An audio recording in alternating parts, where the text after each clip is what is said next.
नमस्कार दोस्तों, OCN network में आपका स्वागत है। मैं हूं ओमकार चौधरी। जब 15-16 दिन की उस वोट अधिकार यात्रा के समय आए थे राहुल गांधी, तब तो वोट चोरी की बात कहकर के बिहार के लोगों को और बिहार के बाहर के लोगों को भी चारा चोरी की याद दिला गए थे। और इस बार जैसे ही गए तो बहुत कुछ याद दिला दिया, बल्कि छठ मैया की पूजा को ड्रामा ही बता दिया एक तरीके से। और प्रधानमंत्री नरेंद्र मोदी पर निशाना साधने के चक्कर में उन्होंने अपनी सहयोगी राष्ट्रीय जनता दल को ही एक बड़ी चपत लगा दी। एक्चुअल में दो तरह के विचार चल रहे हैं। एक तो ये है कि 24 साल सांसद रहने के बावजूद, 21 साल सांसद रहने के बावजूद इनको ना तो भारत के त्योहारों की समझ है, ना अलग अलग क्षेत्रों में जो लोक संस्कृति से जुड़े हुए पर्व हैं उनकी गंभीरता की कोई जानकारी है। और ये अनाप शनाप बयानबाजी करके उसका मजाक बना देते हैं, मजाक बनाने की कोशिश कर देते हैं और उसमें खुद भी फंसते हैं, अपनी पार्टी की भी भद पिटवाते हैं और दूसरे जो सहयोगी हैं उनकी भी। दूसरा थॉट ये चल रहा है कि ये जानबूझ करके ये हरकत करते हैं ताकि जो इनके सहयोगी हैं उनको चपत लगे, उनका जो रहा सहा जनाधार है वो भी नाराज हो जाए और इसका इनको फायदा हो। मेरे साथ जुड़ रहे हैं बाबा रामदास जी, उनको जोड़ करके चर्चा को आगे बढ़ाएंगे। बाबा जी बहुत स्वागत, नमस्कार। जय श्री राम, हर हर महादेव। बाबा जी, प्रधानमंत्री नरेंद्र मोदी कभी किसी का हिसाब किताब बकाया तो रखते नहीं है, ब्याज समेत वापस करते हैं। इन्होंने जो बयानबाजी की थी उसका जवाब भी उनकी तरफ से आ गया। इन्होंने क्या कहा था जरा दर्शकों को एक बार सुनवा देते हैं। छठ पूजा का ड्रामा करना है। आपने देखा है, ये आपका बेटा तो छठी मैया का जय जयकार दुनिया में कराने में लगा है। दूसरी तरफ ये कांग्रेस और ये आरजेडी के लोग क्या कर रहे हैं? क्या कर रहे हैं? छठी मैया का अपमान कर रहे हैं। आप मुझे बताइए, क्या कोई कभी चुनाव में वोट पाने के लिए छठी मैया का अपमान कर सकता है क्या? क्या ऐसा अपमान बिहार सहन करेगा क्या? क्या ऐसा अपमान हिंदुस्तान सहन करेगा क्या? क्या मेरी माताएं जो निर्जला उपवास करती है, क्या वो सहन करेगी क्या? आरजेडी कांग्रेस के लिए कैसी बेशर्मी से बोल रहे हैं। उनके लिए तो छठी मैया की पूजा एक ड्रामा है, नौटंकी है। आप उनकी बातों से सहमत है क्या? ऐसे लोगों को सजा दोगे कि नहीं दोगे? जो माताएं बहनें निर्जला इतना लंबा व्रत रखती है, जो गंगा जी में खड़ी होकर सूर्य देव को अर्घ्य देती है, वो आरजेडी कांग्रेस की नजर में वो तो ड्रामा करती है। जी बाबा जी। सर, अभी आपने पूछा कि ये इनसे चूक हो जाती है, ये जानबूझ के करते हैं। राहुल जी, छठ पूजन को ड्रामा बताना, राम लला की जब प्राण प्रतिष्ठा हो रही थी अयोध्या में, तब भी इस आदमी ने उसको नाच गाना बताया था। ये लोग आज तक रामलला के दर्शन करने नहीं आए। सर, हिंदू सेंटीमेंट की परवाह कभी कांग्रेस पार्टी ने की ही नहीं।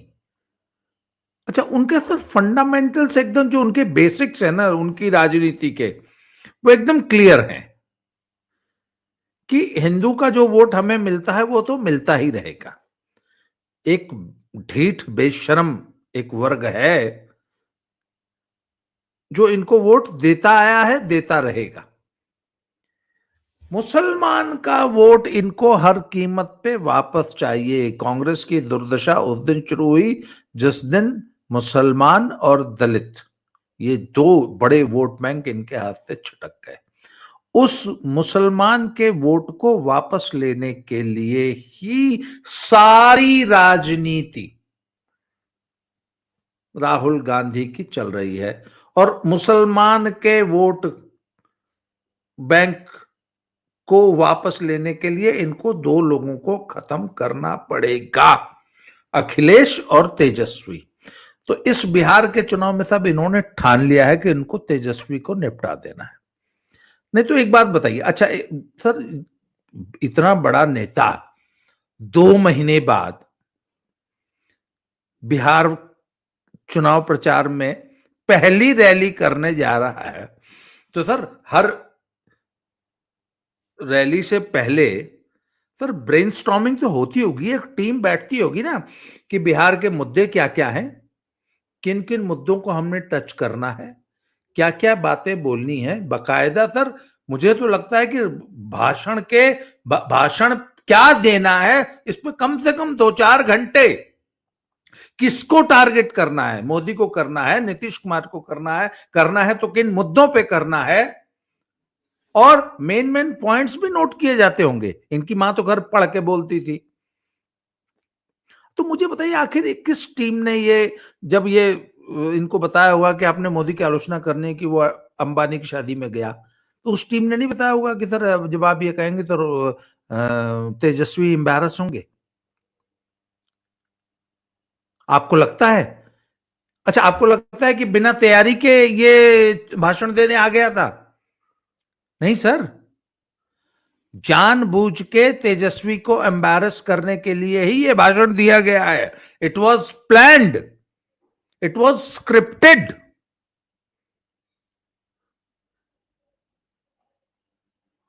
तो सर देखिए, और छठी मैया का अपमान, छठ पूजन को ड्रामा बताना, तो कहते हैं वो यमुना जी नहीं यमुना है।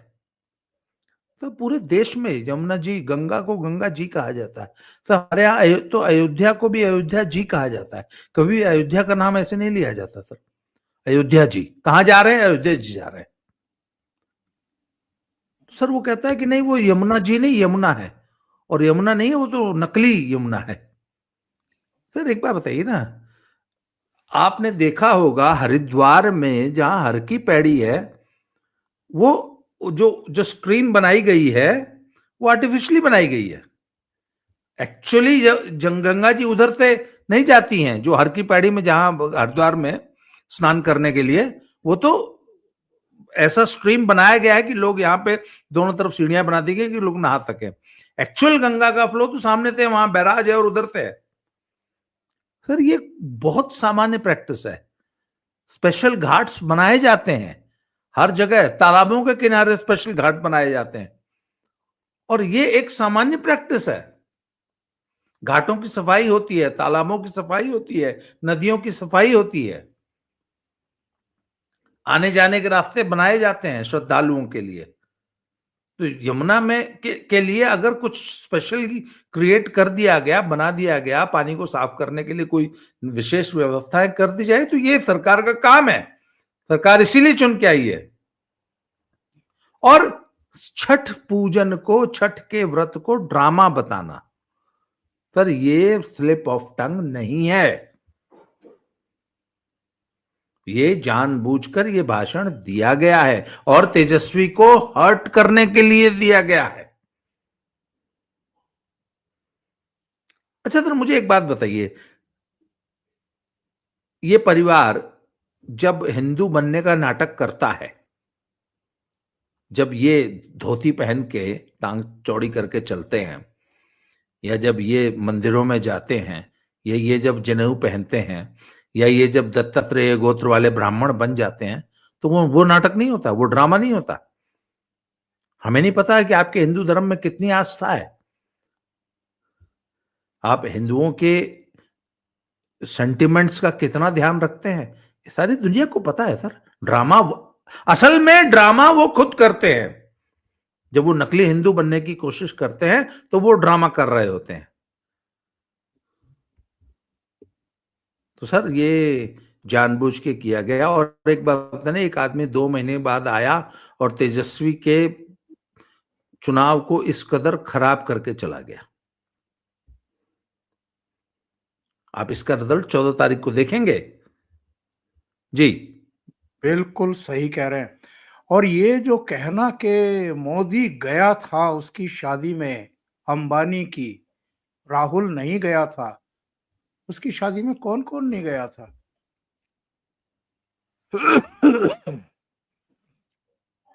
लालू का पूरा परिवार, अखिलेश यादव का पूरा परिवार, इसके अलावा ये अंबानी के साथ कौन बैठा है?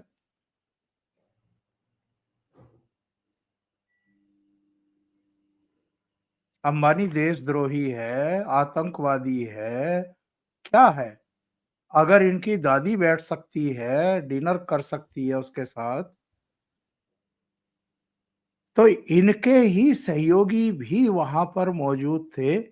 इसका मतलब वो सब अपराधी हैं, गलत लोग हैं वो, तो इनके साथ ये गठबंधन में क्यों है? और सर एक बात बताइए ना, अंबानी को अंबानी बनाने वाले कौन थे? अंबानी को इस देश में मोनोपोली किसने बनाने दी? और अडानी अंबानी को भी, अंबानी अडानी को भी। अंबानी को इतना बड़ा उद्योगपति आखिर बनाया किसने? वो जो इतने बड़े बड़े उद्योगपति थे, एसआर और भूषण स्टील और विजय माल्या, और वो जो इतने बड़े बड़े थे नीरव मोदी और कौन कौन, मेहुल चोकसी, उनको किसके फोन पे बैंकों ने जो है 50-50 हजार करोड़ के लोन दिए और वो एनपीए हो गए? देश ये जानना चाहेगा कि जब सोनिया गांधी की और मनमोहन सिंह की सरकारें थी तो वित्त मंत्रालय से बकायदा फोन जाते थे इन लोगों के लिए, और ये लोग देश का लाख लाख करोड़ रुपया हड़प के बैठे हुए थे। वो एनपीए हो गया था। और फिर यही मोदी सरकार जब आई, और जब मोदी सरकार ने वो डीआरटी में सारा वो केस करके, और जब इनकी संपत्तियां कुड़ करके वो पैसे वसूलने शुरू किए, तो इन्होंने कहा कि अच्छा एक काम करो, नीलामी मत करो, हम ही दे देते हैं। एसआर, मुझे याद है एसआर और भूषण स्टील्स का जब नीलामी की बारी आई तो उन्होंने कहा कि चलिए हम पैसा ही दे देते हैं, क्योंकि उनको पता था कि नीलामी में तो हमें नुकसान हो जाएगा, इसलिए उन्होंने वो सारा पैसा चुका दिया जब तक वो मार के बैठे थे। और वो पैसा पूरा का पूरा इनकी अम्मा के जमाने में इनकी सरकार ने बैंकों का वो पैसा डुबोया था। इसका जवाब इनको देश को देना चाहिए। ये आज मोदी पे आरोप लगा रहे हैं, जो असल में सवाल इनसे पूछे जाने चाहिए कि बैंकों का जो ये लाखों करोड़ रुपए का एनपीए था, आपके शासनकाल में हुआ था। और आज का जो अडानी अंबानी है सर, वो देश का सबसे बड़ा, केयर स्टार्मर था वो यूके का जो प्राइम मिनिस्टर है सर, जब वो आया उसके साथ 120 उद्योगपतियों का, इंग्लैंड के 120 उद्योगपतियों का पूरा डेलीगेशन था। वो तो नहीं शर्माया सर फ्रांस के राष्ट्रपति के ट्रंप साथ कहीं हुई। भी जाता है तो अपने देश के उद्योगपतियों को लेके जाता है और उनके लिए बिजनेस लेके आता है, लॉबिंग करता है, सरकारों पे प्रेशर डालता है कि हमारी इस कंपनी को ये काम दिया जाए, हमारी इस कंपनी को ये फेवर दिया जाए, हमारी इस कंपनी के लिए ये सुविधा अपने देश में दो, हमारी इस कंपनी को ये ऑर्डर दो। वहां की सरकारें अपने उद्योगपतियों को सपोर्ट करती हैं और उनके लिए पूरे विदेश में लॉबिंग करती हैं। और आपने अपने देश के उद्योगपतियों को दुश्मन बना रखा है देश का। तो सबसे बड़ी शर्म की बात तो यह है कि आज अडानी और अंबानी जैसे लोग राष्ट्र के निर्माता हैं। वो सर, हाँ एक बात बताइए ना, टाटा का हम लोग, हमारा देश टाटा, जमशेद जी टाटा को कितने सम्मान से याद करता है कि उस आदमी ने हमारे देश में औद्योगिकरण की आधारशिला रखी। जो हमारे पुराने जितने उद्योगपति थे उन्होंने उस जमाने में उद्योग खड़े किए। तो सर आप उद्योगपतियों को दुश्मन मानते हैं देश का। उद्योगपति के साथ अगर प्रधानमंत्री उठ बैठ रहे हैं या उद्योगों को बढ़ावा दे रहे हैं, सरकार की पॉलिसी है, तो आपने तो उद्योगपतियों को अछूत बना दिया है। जी, देश की अर्थव्यवस्था में जो भी कंट्रीब्यूट करता है उसको ये दुश्मन ही। अब इन्होंने एक और अभद्र बात कही कि मोदी को तो आप स्टेज पर नचवा लो, अगर वोट देना है या उनको वोट लेना है तो वो तो नाच भी लेंगे स्टेज पर आकर के। तो सोशल मीडिया का जमाना है, लोगों ने इनकी अम्मा, इनकी बहन जी और खुद इनके भी डांस करते हुए फोटो जारी कर दिए। मैं कह रहा हूं आप उनको कहो कि देखो भैया हम आपको वोट देंगे, आप स्टेज पे आके नाच लो तो नाच लेंगे, जो भी करवाना है करवा लो। मैं कह रहा हूं आप उनको कहो कि देखो भैया हम आपको वोट देंगे, आप स्टेज पे आके नाच लो तो नाच लेंगे। अब यहाँ तो ये राहुल गांधी भी नाचते हुए दिखाई दे रहे हैं, इनकी बहन जी भी, इनकी मम्मी भी। नरेंद्र मोदी का तो कहीं नाचते हुए फोटो आज तक ना हमने देखा, ना आपने, ना दर्शकों ने। नहीं, कई बार जब ट्राइबल एरिया में लीडर्स जाते हैं तो वहां के जो स्थानीय लोक नृत्य होते हैं, लोक संस्कृति होती है, उसमें पार्टिसिपेट करने के लिए नाच सकते हैं सर, इतना बुरा नहीं है। मैंने देखा है प्रधानमंत्री जी को ड्रम बजाते हुए, वो जो ड्रम बजाना स्थानीय अलग नगाड़े बात होते हैं, डांस करना अलग बात। और अगर नाच भी लें, अगर आप कहीं गए हैं और कहीं पे कोई लोक संस्कृति का नृत्य चल रहा है तो अगर नाच भी लिया तो क्या गलत है। और एक मिनट, वहां सैफई में लौंडा नाच नहीं करा रहे हैं, या बॉलीवुड की नर्तकियों को मंगा के हमारे प्रधानमंत्री जी उनका नाच नहीं न देख रहे हैं, सैफई महोत्सव जैसे आयोजन नहीं न करा रहे हैं। जी, और सर एक बात और बताऊं आपको, ये जो प्रधानमंत्री जी के लिए इसने फिर से तू तड़क की भाषा इस्तेमाल की। पहले वो जो जब ट्रंप का नाम लेके बोलता था कि सुन जो तू ये कर रहा है ना, ये जो तुरंत बंद कर दे, और नरेंद्र मोदी ने तुरंत सरेंडर कर दिया, एक वो तू तड़क की भाषा इस्तेमाल की थी। चुनाव में फिर कल इसने जो है ये बोला कि वो नरेंद्र मोदी गया था। सर एक बात बताइए, भोजपुरी में अगर आप ये मिथिलांचल या ये जो भोजपुर का इलाका है या उत्तर प्रदेश से सटा हुआ जो बलिया से सटा हुआ इलाका है, सर वहां की भाषा इतनी मीठी है कि रउआ कहां जाता बानी। सर इतना सम्मान दिया जाता है एक दूसरे को, और ऐसे लोगों के यहां आप तू तड़ाक की भाषा बोल रहे हैं। सर ये उस इलाके की कल्चरल जो आइडेंटिटी है ना, उनके जो कल्चरल, जो हमारे जो मूल इथोस हैं, हमारे जो उस पे सीधे सीधे हमला है कि आप देश के प्रधानमंत्री के लिए तू तड़ाक की भाषा इस्तेमाल कर रहे हैं। अच्छा, ये इस प्रकार की तू तड़ाक की भाषा इस्तेमाल करके ये किसको खुश कर रहे थे? ये सर सिर्फ मुसलमानों को एड्रेस कर रहे थे कि देखो मैं प्रधानमंत्री को गाली फक्कड़ या तू तड़ाक इनके साथ कर सकता हूं, पर इससे तेजस्वी को नुकसान पहुंच रहा था। हो सकता है राहुल गांधी को फायदा हो जाए, राहुल गांधी का मुस्लिम वोट बैंक पर जो डोरे डालने वाला है वो हो सकता है उसमें सफलता मिल जाए, परंतु तेजस्वी का वोट बैंक इससे खराब होता है। और दूसरी चीज सर, ये प्रूवन फैक्ट है कि देश की जनता प्रधानमंत्री के खिलाफ अपशब्द तू तड़ाक पसंद नहीं करती। वो प्रधानमंत्री के खिलाफ कोई अनर्गल आरोप पसंद नहीं करती, इससे नुकसान ही होता है। और जो मुकाबला तेजस्वी वर्सेस नीतीश चल रहा था उसको राहुल गांधी ने तेजस्वी वर्सेस मोदी बना दिया। तेजस्वी के लिए मुश्किल बना दिया ये चुनाव, और जानबूझ के बनाया। जी, प्रधानमंत्री का एक बयान जरा सुन लेते हैं। क्या बिहार की माताएं बहनें, सारी माताएं बहनें मुझे जवाब दीजिए, क्या बिहार की माताएं बहनें छठी मैया का ये अपमान बर्दाश्त करेगी क्या?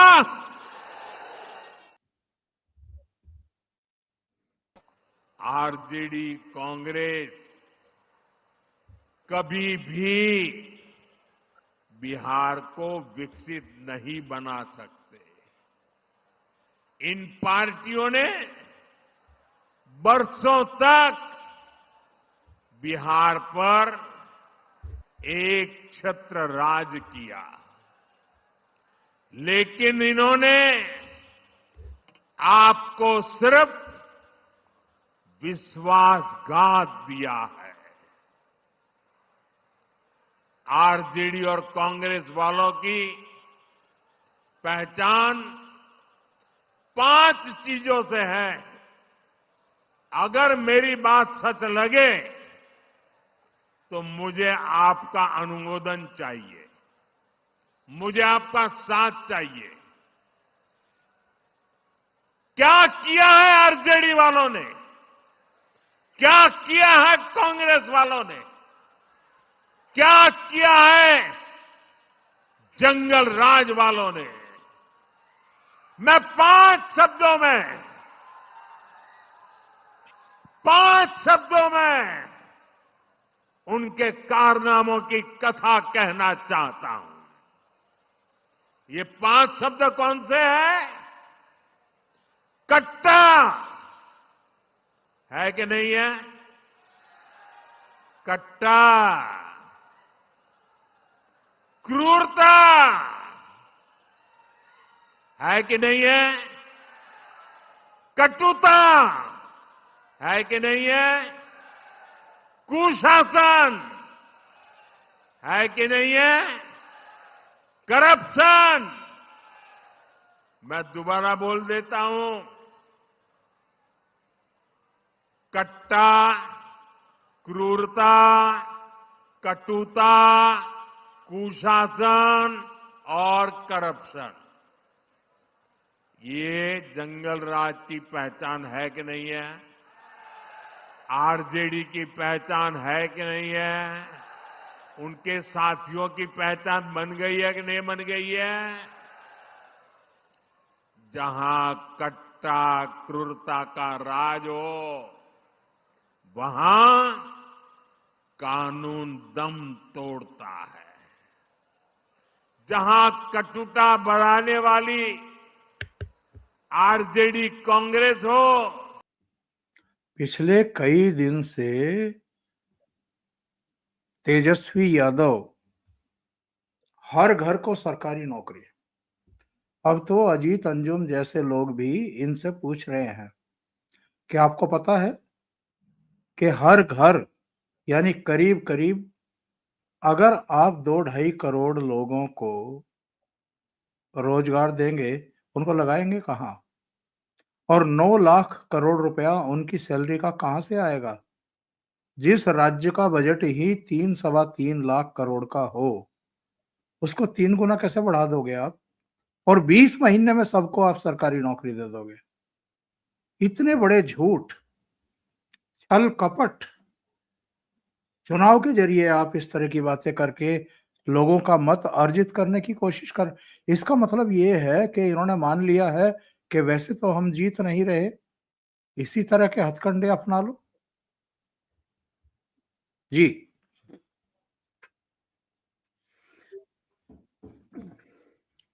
सर बात यह है कि जब आप किसी प्रदेश की जनता से इस प्रकार का वादा करते हैं ना, तो आप उस प्रदेश की जनता के लोगों का आईक्यू, उनकी कॉमन सेंस, उनकी सामान्य बुद्धि का मजाक उड़ा रहे होते हैं कि इनसे तो कुछ भी वादा कर दो।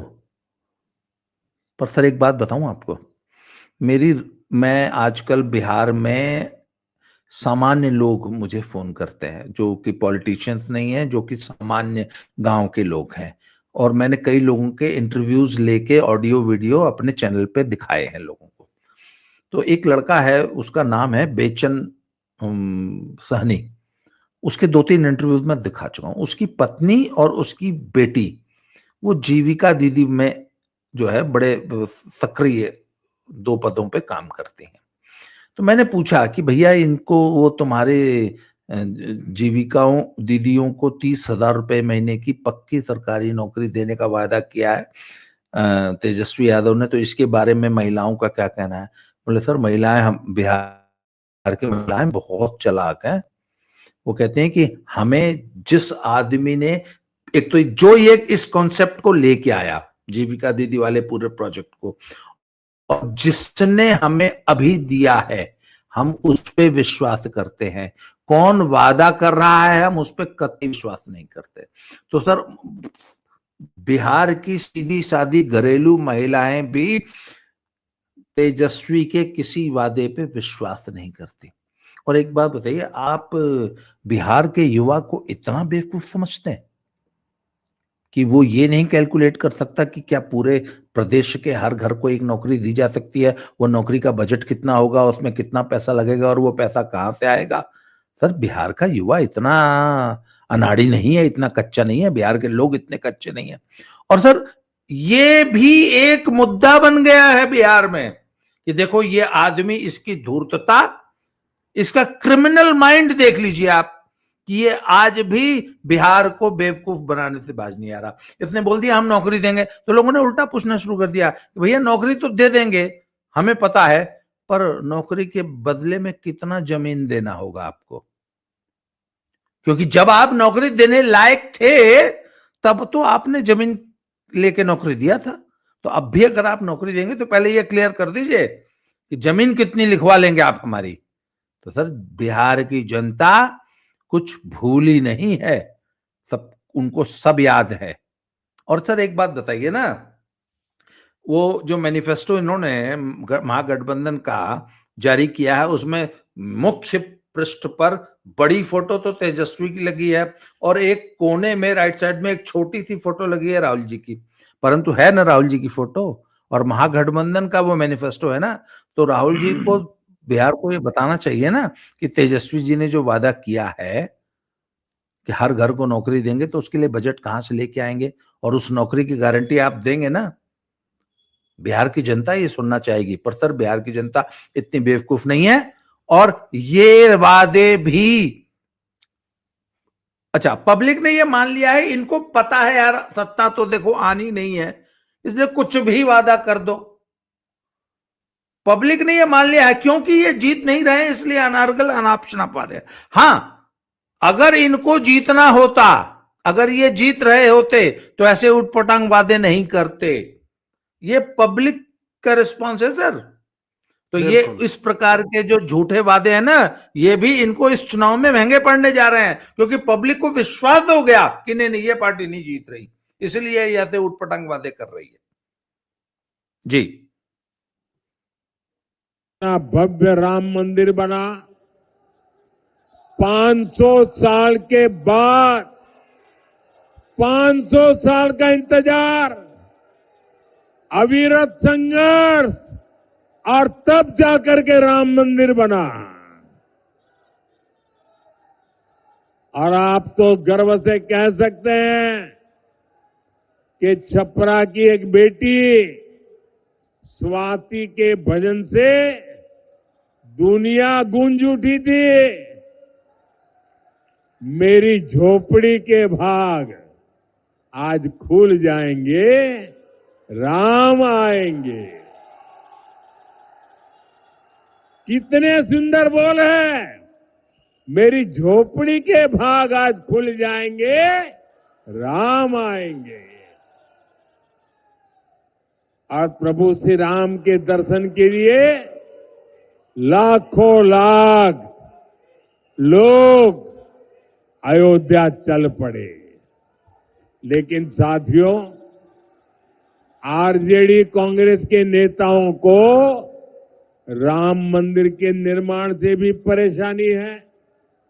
आपने कभी ये आरजेडी वालों को, कांग्रेस वालों को राम मंदिर जाते देखा क्या अयोध्या में? नहीं, क्योंकि उन्हें डर है कि अगर वे अयोध्या में प्रभु श्री राम के दर्शन कर लेंगे तो उनकी वोट बैंक नाराज हो जाएगी।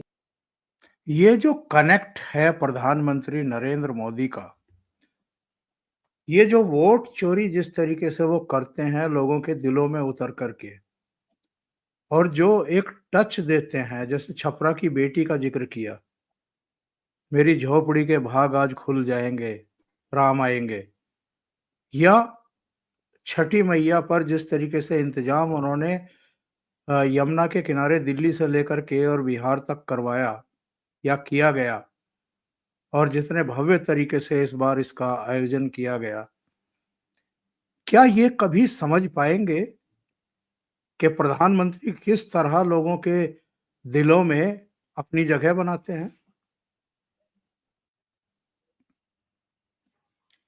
सर, मैं अभी जो कह रहा था ना आपसे कि चुनाव का भाषण देने से पहले मोदी जी की टीम उनको ब्रीफ करती होगी, हर नेता की टीम उसको ब्रीफ करती है। भाई, छपरा की उस बेटी ने ये भजन गाया, मेरी झोपड़ी के भाग आज खुल जाएंगे, राम आएंगे, ये मोदी जी को किसने बताया होगा? वहां की एक लोकल टीम ने बताया होगा सर। उस टीम ने बैठ के एजेंडा तैयार किया होगा ना कि आज आप छपरा आए हैं तो आपने छपरा में ये बातें कवर करनी है। तो ये तैयारी राहुल गांधी ने क्यों नहीं की? फिर कहेगा वोट चोरी हो गया। सर देख लीजिए ना, मोदी कितनी बारीक तैयारी करते हैं, कितने माइन्यूट डिटेल्स कि उनकी टीम ने उस लड़की के भजन का जिक्र उनके चुनावी भाषण में कराया। इसी को कहते हैं पब्लिक के दिलों से कनेक्ट करना।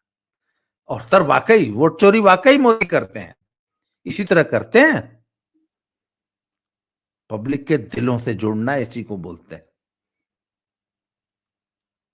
तो सर बात यह कि राहुल जी, मैं ये कतई मानने को तैयार नहीं हूं कि राहुल जी की टीम उनको ब्रीफ नहीं करती होगी।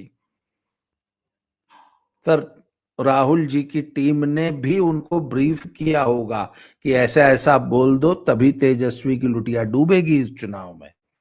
तो ये राहुल जी जो आए हैं, ये कांग्रेस बिहार का चुनाव जीतने के लिए नहीं लड़ रही है। कांग्रेस ये इस चुनाव में तेजस्वी को निपटाने। सर एक बात बताइए ना भाई, हम ये मानते हैं, हमने आपकी बात मान ली कि आप 16 दिन बिहार में रहे, आपने वोट अधिकार यात्रा कवर की। सर 25 जिलों में शायद 125 सीटें इन्होंने कवर की हैं, 120 सीटें मोमेंटम बना था।